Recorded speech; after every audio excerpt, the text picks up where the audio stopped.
Hello, welcome. Thanks for dialing for this webinar.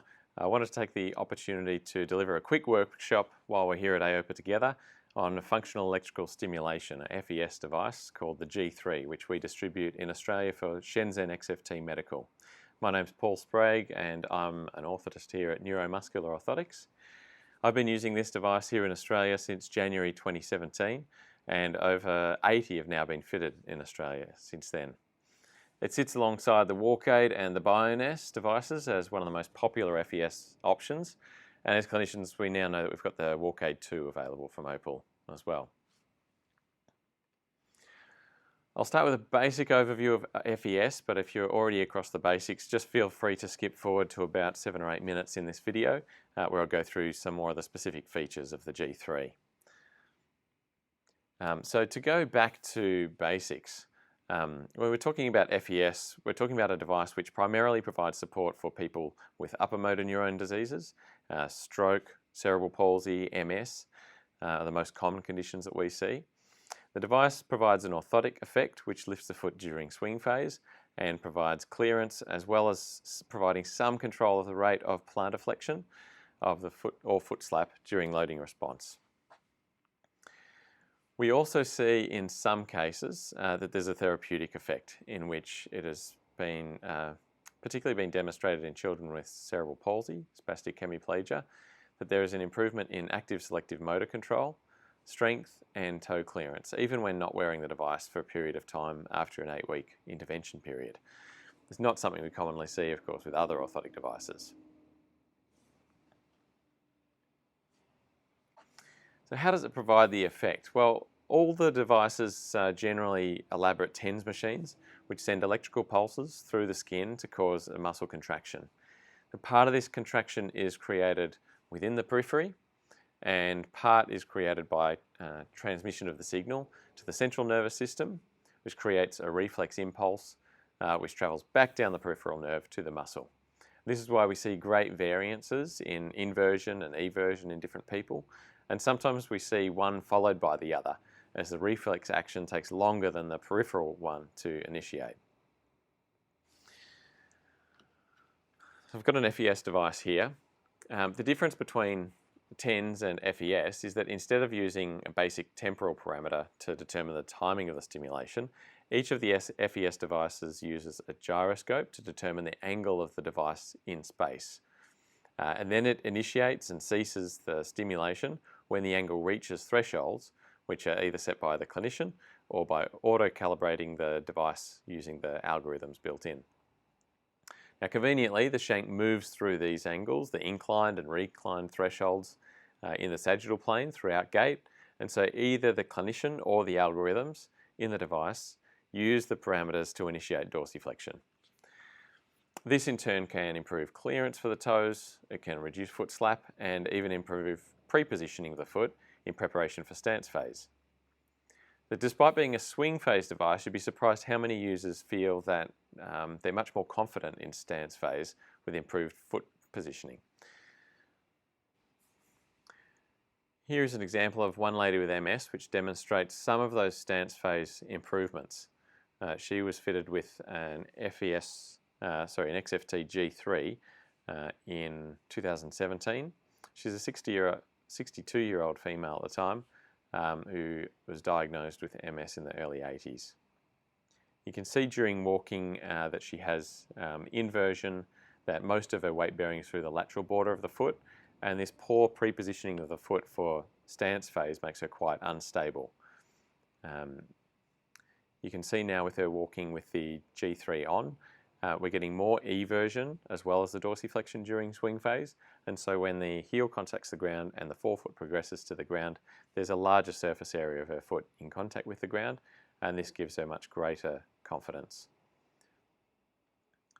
The video shortly will pause during a couple of moments during gait, and this gives you a bit of an idea of what's going on. So you'll see improved toe clearance in the bottom video with the G3 on.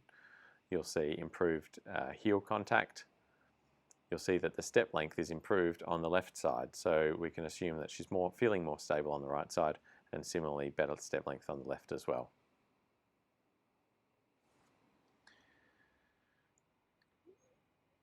So out of your FES options, the G3 is the lowest cost device. It's simple to use, it's the most lightweight and low profile, and yeah, we think one of the most efficient ways to provide FES. And so the question that I've been asked by our customers and some of the AT assessors when it comes to FES is, why would you fit anything else? Well, to an extent, of course, I agree, and make no mistake, I represent the company which distribute the G3 in Australia, so you may assess that there's a potential bias to this product that I have.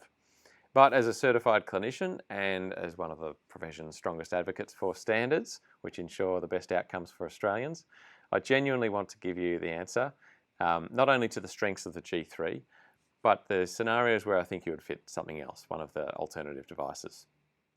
But to start, let's go with the strengths of the G3. Lightweight, yes, it is absolutely lightweight. You can see in my hand here that there's not very much to the actual structure of the device.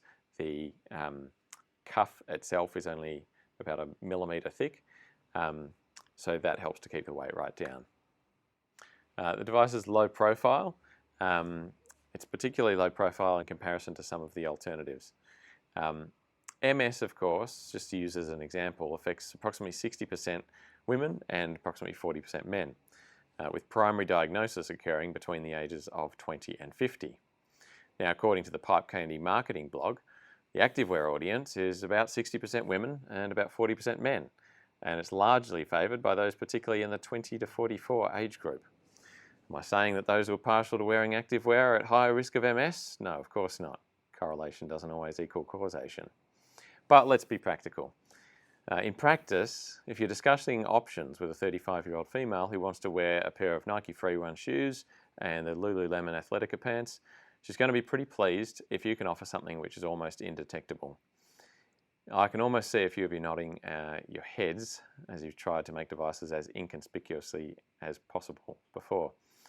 Yes, it is low profile and still the most low profile option, even after the release of the newer Walk-Aid and Bioness products. The device is easily programmable. There's no pairing or software needed. All you need is the included remote within Bluetooth range of the device when you turn the device on. So I've got the remote here. If I press the on button on the remote, we get the home screen. If I press the yellow button on the device, the light on the device will flash and then go solid, and the remote will go to the home screen here. At that point, it is ready to set the amplitude and the patient can get up and go, or you can go into the professional settings if you need to do calibration as a clinician.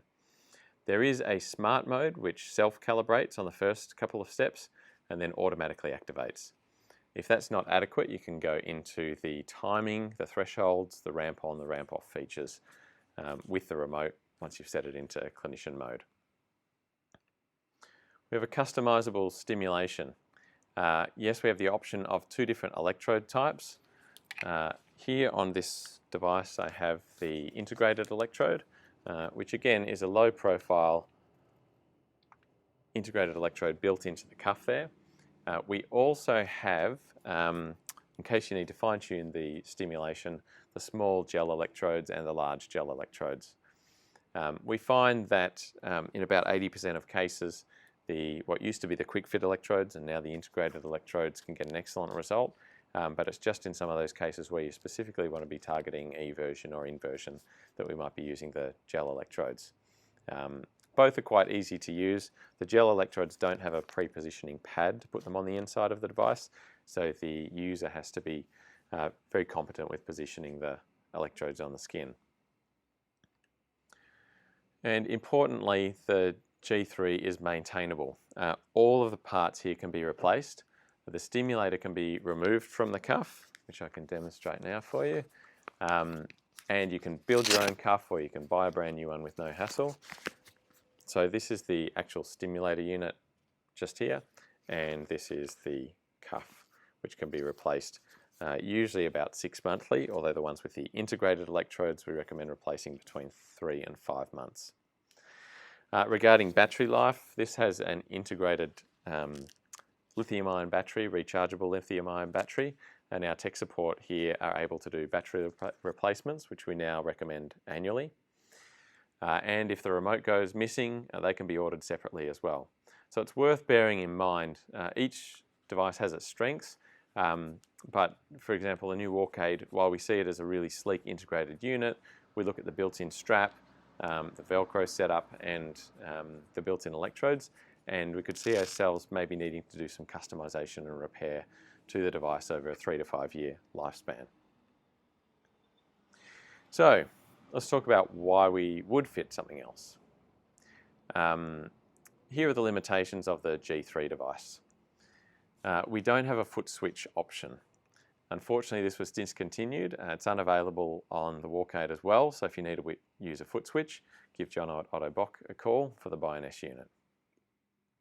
He was actually assisting me with a fitting just this week for someone who has worn a G3 since 2017, but her MS has progressed.